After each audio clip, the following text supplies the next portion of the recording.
Welcome back to another blog. আচ্ছা, যারা যারা অলরেডি দেখে ফেলেছো আমার অ্যানিভার্সারি ব্লগ, তো তাদের জন্যই আজকে একটু স্পেশালি কী এনেছি বলো তো। অ্যানিভার্সারিতে যে রান্নাটা হয়েছিল সেই রান্নাটা কিন্তু পুরোটা আমি নিজে করেছি। তো সেই রান্নারই প্রিপারেশন যা যা করছি সেটাই তোমাদেরকে দেখাবো।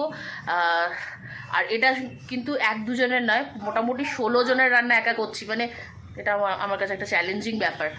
আর হবে কি, মেনুতে কি আছে, মেনুতে আছে বিরিয়ানি, আর তার সাথে হবে এগ রেজালা।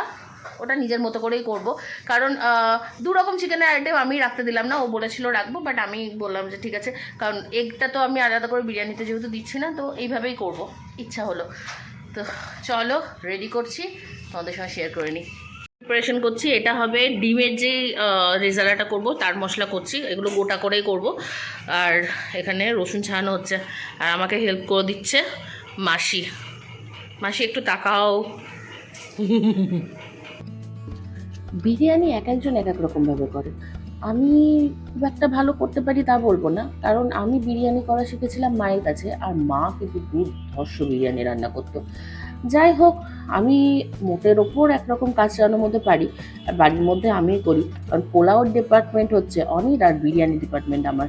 যাই হোক, সেগুলো বাজে কথা কম বলে আসল কথার মানে কাজের কথায় আসি, কথার কাজে না, কাজের কথায় আসি। যাই হোক, যেটা হচ্ছে যে এইখানটায় আমি একটু বড় সাইজের চিকেন পিস, মানে ইউজুয়ালি যে চিকেন পিস খাওয়া হয় বাড়িতে তার থেকে একটু বড়, কিন্তু হ্যাঁ, বিরিয়ানিতে দোকানে যে বড় বড় চিকেন পিস পরে অত বড় আমি বলিনি। আমি মোটামুটি 70 থেকে 80 গ্রামের চিকেন পিস আনতে বলেছিলাম।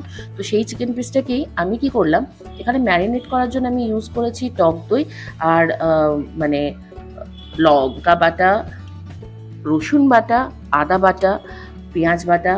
তো এই বাটাগুলো ছিল, আর তার সাথে ছিল শুকনো লঙ্কা গুঁড়ো, আর আমার একটা সিক্রেট মশলা আছে সেটা। আজকের রান্নাতে কিন্তু একদমই আমি হলুদের ব্যবহার করব না, শুধু একমাত্র একটা টাইম বাদে। এখানে কি করছি, এটা করছি যেই চিকেন, না চিকেন তো না, দেখছো ভুল ভাল কথা বলি, ভয়েস ওভার দিতে গেলে মানুষ এটাই হয়। হ্যাঁ, এই যে ডিম দেখতে পাচ্ছ, তো এই ডিমের যে কোরমাটা হবে, বা ডিমের যে রেজালা বলো কোরমা বলো, সব একই রকম। তো আমি কিছু আলাদা তো বুঝি না, যাই হোক সেইটারই প্রিপারেশনের জন্য করছি। এটা গোটা মশলা, গোটা মশলাটাকে প্রথমে তেলের ওপর একটু নেড়ে নেব। এখানে আছে শুকনো লঙ্কা, গোটা গরম মশলা, আর সব রকম মশলা যেগুলো আমরা বেটে দিই, যেমন আদা, রসুন, লঙ্কা, পেঁয়াজ, সব কিছুই এখানটায় আগে আমি সেঁতলে নিলাম, এবং সেটাকে আমি জল দিয়ে একটু গরম করে নিয়েছিলাম, ফুটিয়ে নিয়েছিলাম। তারপর ওটাকে পেস্ট করে নিয়েছি, আর সেই পেস্টটাকে ভালো করে কষে নেব। এখানে লবণ মিষ্টি দিলাম, আর এটাতেও কিন্তু আমি হলুদ ইউজ করিনি। তো এইভাবেই আমার এটা কমপ্লিট গ্রেভিটা, এটাকে জল দিয়ে ফুটিয়ে তার মধ্যে দিয়ে দিলাম ডিমগুলো। আর লাস্টে একটু এক্সট্রা কিছু তো করতে হবে, তো আমার কাছে ছিল চিজটাকে গ্রেট করে দিয়ে দিলাম, যাতে একটু গ্রেভিটা ঠিক হয়। আর এবার চলে যাব বিরিয়ানির মেন প্রিপারেশনে। তো তার জন্য যেটা দরকার হচ্ছে, এই যেই ধামসা আলুগুলোকে ভাজা, এগুলোকে ভেজে তো কিছু হবে না, জাস্ট একটু ফ্লেভারিংয়ের জন্য। তো এইটা ভাজার জন্যই আমি হলুদটাকে ইউজ করেছি, আদারওয়াইজ কিন্তু আমি বিরিয়ানি কুকিংয়ের জন্য হলুদ ইউজ করি না। আর নট ইভেন কালার, আমি কালারও কিন্তু কোনো রকম ইউজ করি না। তো এগুলো তো হলো, আর এই দেখো কি অবস্থা। আসলে গন্ডগোল হয়েছে, একটা ব্লান্ডার হয়েছে। আমি যেই বেরেস্তার জন্য প্রথম ব্যাচে যখন পেঁয়াজগুলো দিয়েছিলাম, তো সেই পেঁয়াজগুলো গলে ফ্যান হয়ে যায়, তো তার জন্যই আমার এই মশলাটাকে একটু এরকম লাগছে। সেকেন্ড ব্যাচের এ দেখো হচ্ছে, আর এই বেরেস্তাটা ভালোই হচ্ছে, কিন্তু প্রথম ব্যাচেরটা একদমই ব্লান্ডার হয়ে গেছিলো। তো যা হয়েছে সেটাকেই চলো এর মধ্যে ঢেলে দেবো এখন চিকেন পিসেসগুলো, যেগুলো আমি ম্যারিনেট করে রেখেছিলাম। আর এই মশলাটার মধ্যেও কিন্তু একটু আমি আদা বাটা, রসুন বাটা দিয়েই কষেছি মশলাটাকে, কারণ ম্যারিনেশনে সবই দেওয়া ছিল, তাই আলাদা করে কিছু দিতে লাগলো না। হ্যাঁ, লবণটা দেওয়া ছিল না, যেটা আমি পরে দেবো, কারণ প্রথমে লবণ দিলে মাংসটা গলে যেত। ফাইনাল মিক্সিং করার জন্য এখানে আছে বেরেস্তার তেলটা, আমার কড়াই পুড়ে গেছে, কিছু করার নেই। এখানে আছে মাংস, আলু, এখানে নিয়ে নিয়েছি একটু চিনি, লবণ, আর এখানে কিছুটা রোজ পেটাল, আর এই যে আমার বেরেস্তা, প্রথমবারের বেরেস্তার ফেরেস্তা হয়ে গেছিলো। আর এখানে কিছু জিনিস আছে, যেমন হচ্ছে কেওড়া জল আর গোলাপ জল, মিঠা তো যেগুলো লাগে। এখানে আছে বিরিয়ানি মশলা, আর এটা আমার স্পেশাল মশলা তৈরি করা আছে। তো এইবার হবে এটা মিক্সিং।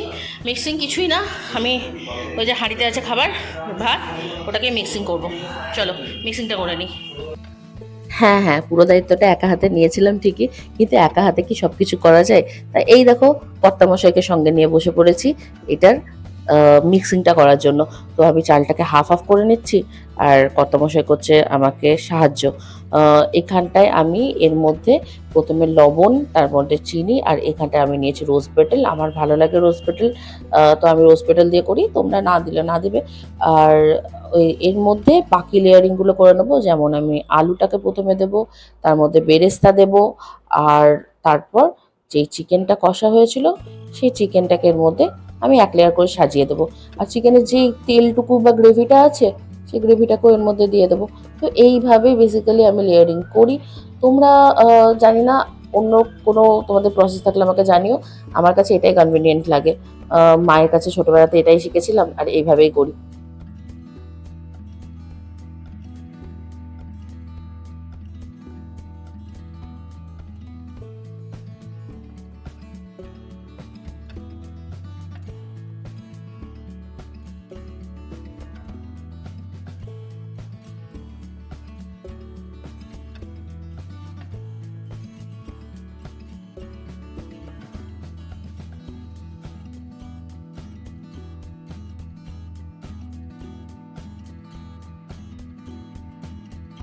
তো চলো, মোটামুটি আমার লেয়ারিং কমপ্লিট, এটা আমার লাস্ট লেয়ারিং চলছে। আর এইটা কমপ্লিট হয়ে গেলে এটাকে আমি কী করবো, নিয়ে গিয়ে একটা তাওয়ার ওপর, আমার গ্যাসের ওপরই একটা তাওয়া চাপিয়ে সেই তাওয়াটার ওপর এটাকে ভাপে বসিয়ে দেবো। আর তাওয়াটাতে আমি জল দিই, তোমরা জল না দিলেও না দিতে পারো। তো এটাকে ভাপে বসানো থাকবে প্রায় 2 থেকে 2.5 ঘন্টা, এভাবেই রেডি হবে আমার বিরিয়ানি। আর এই দেখো এখানে হচ্ছে বুড়হানি, বুড়হানিটা পুরো দায়িত্ব নিয়েছিল বর। কি করেছে, হ্যাঁ, এখানটায় আছে দই, দইটাকে জল দিয়ে ভালো করে ফেটিয়ে নেওয়া হয়েছে। আর এই যে সবুজ সবুজ দেখতে পাচ্ছ, এগুলো হচ্ছে মিন্ট আর ধনেপাতা বাটা। আর তার সঙ্গে আমি দিলাম জলজিরা, আর আরেকটা হচ্ছে কি জিরে গুঁড়ো। জিরেটাকে একটু রোস্ট করে নিয়ে সেটাকে গুঁড়ো। তো চলো, আমার কিন্তু বিরিয়ানি রেডি হয়ে গেছে। এটা হচ্ছে বিরিয়ানি। আর এই দেখো এখানে আছে আমার ডিমের যে রেজালাটা আছে সেটা, আর আর ঘর আছে রান্নাঘর মেসি, যেহেতু অনুষ্ঠানের দিন। আর এই দেখো বুরহানি ফাইনাল। কিন্তু তোমাদের কাছে ফাইনাল প্লেটিং এর কোনো ছবি আমি দিতে পারবো না, কারণ ভাইকে বলেছিলাম ভিডিও করতে, ও একটা নিজের মতো করে ভিডিও করেছে। যাই হোক, দেখো আর আমাকে জানিও এইভাবে ট্রাই করে তোমাদের কেমন লাগলো। আর যদি ভালো লাগে তাহলে আমার চ্যানেলটাকে একটু লাইক করে দিও আর সাবস্ক্রাইব অবশ্যই করে দিও। নেক্সট ভিডিওতে দেখা